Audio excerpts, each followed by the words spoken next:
بسم اللہ الرحمن الرحیم۔ تمام درود و سلام محمد و آل محمد پر۔ اگر آپ کو ہماری یہ کاوش پسند آئے تو ہمارے چینل کو سبسکرائب کریں اور لائک کا بٹن پریس کریں۔ مورخین کا بیان ہے کہ قوم عاد میں خود عاد کے دو بیٹے شدید و شداد سطح ارض پر بمقام ملک شام شاہانہ شان و شوکت کے ساتھ ابھرے، اور ان میں سے شداد نے تو ایسی بلندی حاصل کی کہ جو دعوی خدائی پر جا کر منتہا ہوئی۔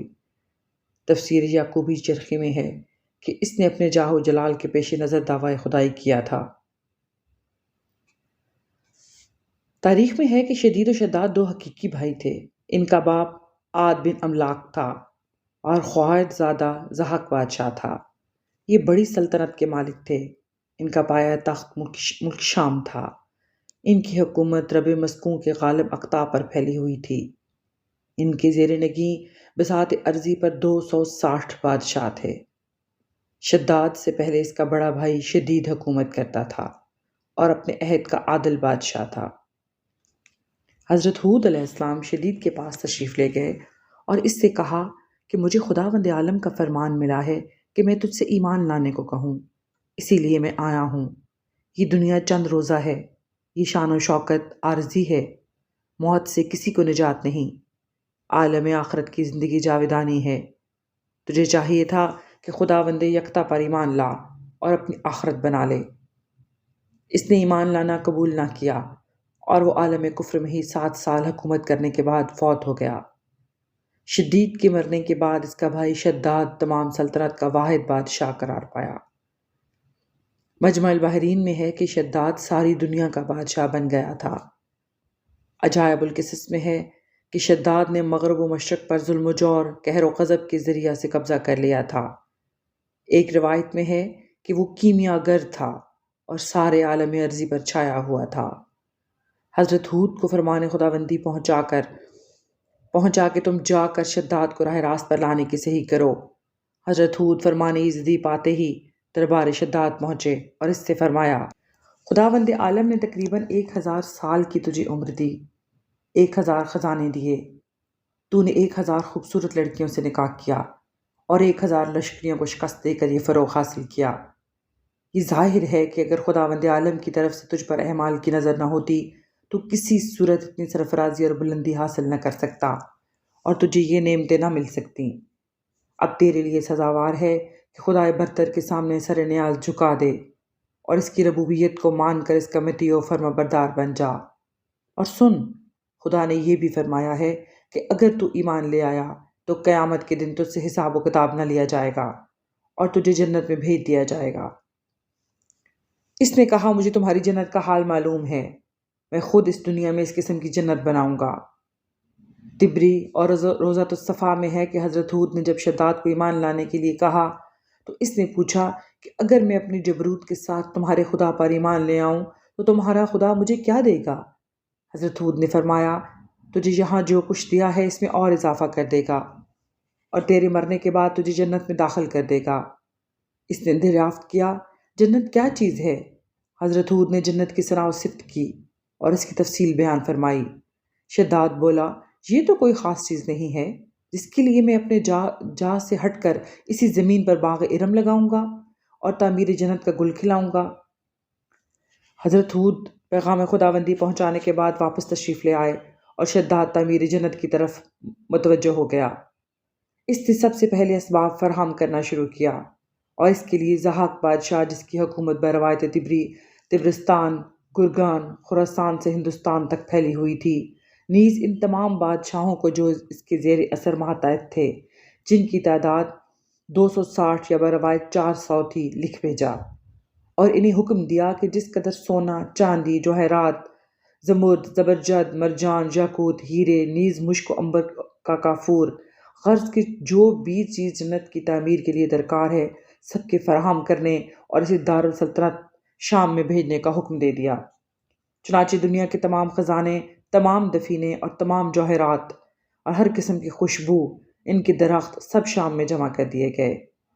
اسباب فراہم ہو ہی رہے تھے کہ اس نے اپنے ارکان دولت سے کہا، میرے ہمراہ چلو تاکہ دنیا کے ہر گوشے میں چکر لگا کر دیکھیں کہ جنت کے لیے مناسب مقام کون سا ہے۔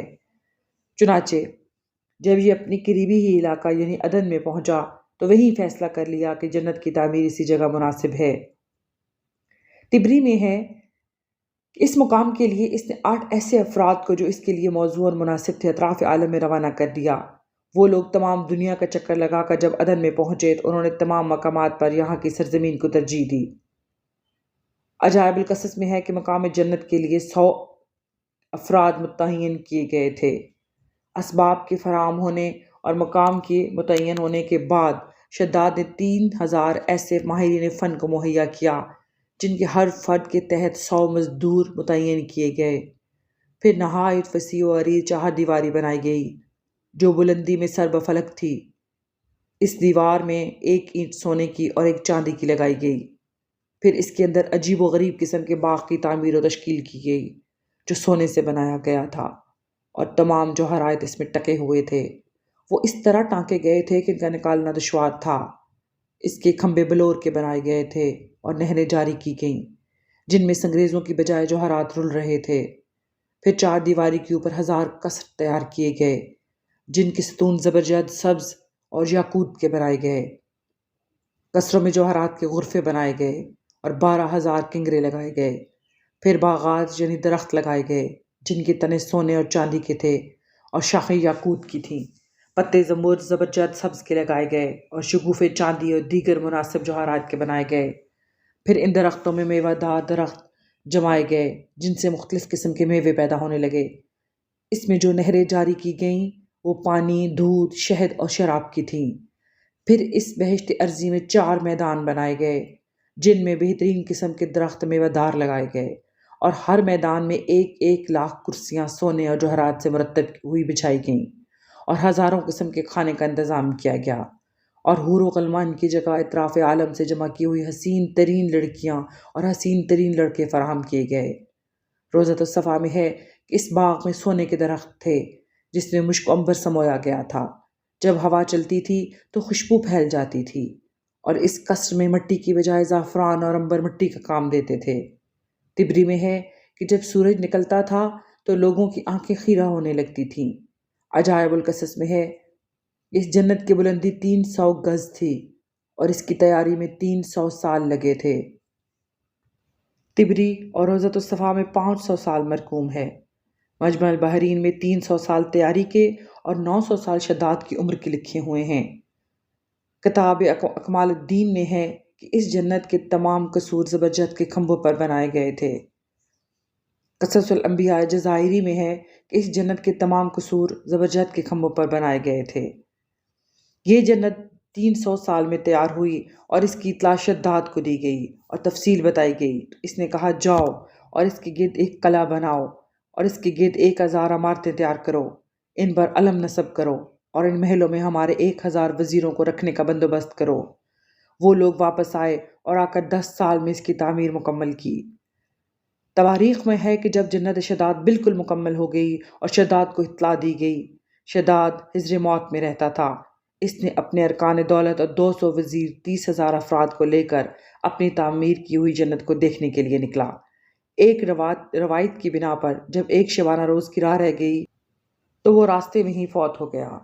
دوسری روایت کی بنا پر وہ جنت کے دروازے پر فوت ہوا۔ علامہ عبدالواحد حنفی رقم تراز ہیں کہ شداد اپنے پورے جاہ و حشم کے ساتھ اپنی تیار کی ہوئی جنت کی بیرونی 4 دیواری میں داخل ہوا۔ اس کے ہمراہ جو لوگ تھے ان میں سے 200 خصوصی افراد اس کے ہمراہ ان 4 میدانوں تک گئے جو پہلی 4 دیواری کے اندر تھے۔ شداد ان کو وہاں چھوڑ کر ایک شخص کو ہمراہ لیے ہوئی جنت میں داخلہ کے لیے بڑھا۔ جب ڈیوڑی کے قریب پہنچا تو دیکھا ایک شخص کھڑا ہے۔ پوچھا تو کون ہے؟ اس نے کہا میں ملک الموت ہوں۔ کہا تو یہاں کس لیے آیا ہے؟ اس نے کہا تیری روح قبض کرنے۔ شداد نے کہا مجھے اتنی مہلت دے دے کہ میں اپنے گھوڑے سے نیچے اتر آؤں۔ اس نے کہا خدا کا حکم نہیں ہے۔ غرض کس کا ایک پاؤں رکاب میں تھا اور ایک ڈیوڑی پر کہ ملک الموت نے روح قبض کر لی۔